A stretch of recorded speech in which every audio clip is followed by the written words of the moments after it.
ताई, राहुल गांधींच्या हेलिकॉप्टरची आणि बॅगांची जी आहे तपासणी झालेली आहे, काय तुमची प्रतिक्रिया आहे? इलेक्शन कमिशन निष्पक्ष राहिलं पाहिजे अशी सगळ्यांची अपेक्षा असते.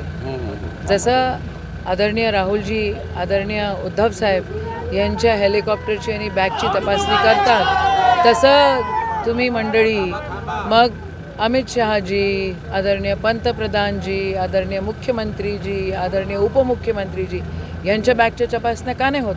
ह्यांच्या हेलिकॉप्टर का नाही चेक केले जात? खोके घेऊन तर हे गेले होते ना. आम्ही तर जिथे हाव तिथे हाव.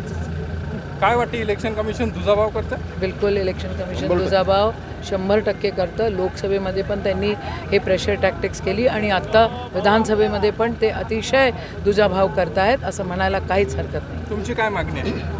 काय दुजाभाव नाही व्हावा? कशाला व्हावा? आपण लोकशाहीमध्ये राहतो ना.